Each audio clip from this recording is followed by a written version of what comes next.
Salam jumpa lagi dalam renungan firman Tuhan. Kali ini bacaan firman Tuhan dari Yesaya pasal 6. Bapak Ibu nanti membacanya secara lengkap di rumah ya. Saya mau memulainya dengan pertanyaan. Bagaimana kita menyembah Allah? Bila kita berkaca diri, maksudnya mengamati diri kita sendiri, bagaimana sikap kita selama ini ketika kita datang menghadap Allah, baik secara pribadi dalam doa maupun saat beribadah bersama di gereja sebagai tempat atau representasi bait Allah?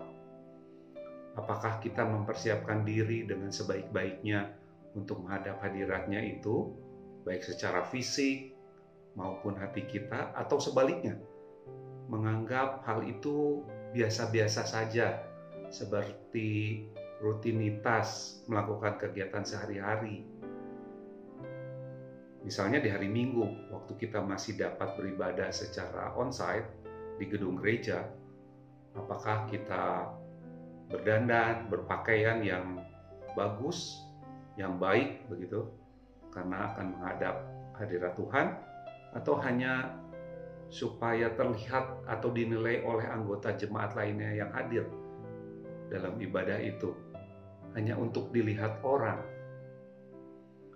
Bagaimana halnya ketika kita harus beribadah sekarang secara online, di rumah masing-masing melalui media elektronik misalnya? Jangan-jangan kita malas untuk berpakaian rapi, bahkan bisa jadi belum mandi. Lebih parah lagi, kita tidak menghadiri ibadah itu atau tidak tepat pada waktunya. Bisa pembelaannya atau rekamannya ada di YouTube.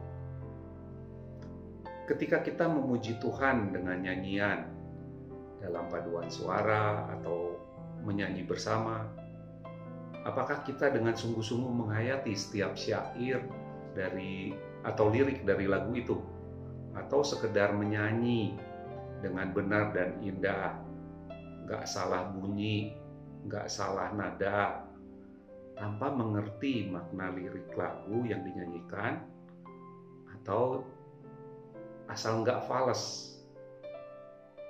Jangan-jangan juga kita nggak ngerti maksud penulis lagu itu, menulis syair maupun nada lagunya. Ketika kita berdoa, apakah kita menaikkan pujian, penyembahan, permohonan, ucapan syukur dengan sepenuh hati, serta berkonsentrasi pada doa yang disampaikan kita ucapkan kepada Tuhan? Atau dalam hal memimpin doa bersama, kita hanya berusaha untuk menyusun kata-kata indah saja? Jangan-jangan saat berdoa, pikiran kita sambil melayang-layang ke tempat lain, ke rumah, ke hobi kita, rencana mau pergi kemana setelah jam ibadah, teringat pada orang-orang, mau makan apa kemudian. Bahkan mungkin saja kita sambil berpikir kotor, jahat, berdosa. Begitu banyak kemungkinan pikiran kita berlanglang buana pada saat berdoa, bukan? Dalam ayat yang kita baca tadi, Yesaya 6, saya membacakannya ayat 3 dan 4-nya saja. Di ayat 3, dan mereka, maksudnya di sini para serafin dalam ayat 2, berseru seorang kepada seorang, katanya, Kudus, Kudus, Kuduslah Tuhan semesta alam, seluruh bumi penuh kemuliaannya.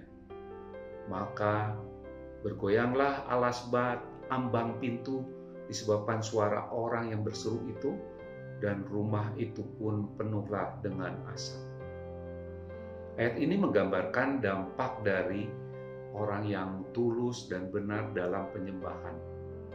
Dikatakan bahwa malaikat-malaikat Tuhan, para serafim, gempar, berseru-seru dari surga sehingga menimbulkan gempa di bumi.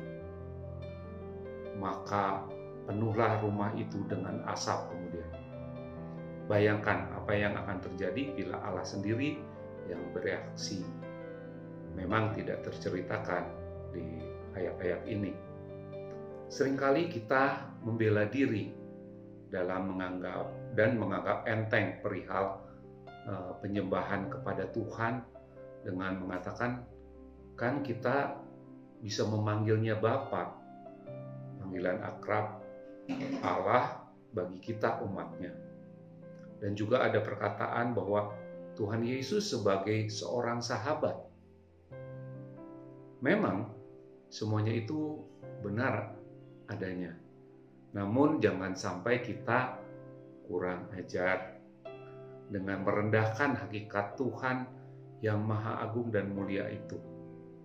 Ingat, hak istimewa itu semata-mata kita dapat karena anugerah Allah melalui karya penebusan dosa oleh Yesus Kristus anaknya, yang kita sudah ditebus lunas dibayar. Kita mendapat kemurahan dari Allah. Namun perlu juga kita ingat, ini bukan murahan. Dalam Efesus 2 ayat 8 dan 9 dikatakan, sebab karena kasih karunia kamu diselamatkan oleh iman. Itu bukan hasil usahamu, tetapi pemberian Allah. Itu bukan hasil pekerjaanmu. Jangan ada orang yang memegahkan diri. Untuk itu, mari kita menghadiri tahtanya dalam penyembahan, dalam roh dan kebenaran. Seperti yang dikatakan dalam Ibrani pasal 4 ayat 16. Sebab itu, marilah kita dengan penuh keberanian menghampiri tahta kasih karunia, supaya kita menerima rahmat dan menemukan kasih karunia untuk mendapat pertolongan kita pada waktunya. Sungguh berharga dan mulia Allah itu, dan sungguh Ia patut menerima penyembahan kita dengan rasa hormat dan takut, seperti yang dirasakan dan dilakukan oleh Nabi Yesaya tadi. Terpujilah Tuhan di tempat kudusnya. Amin.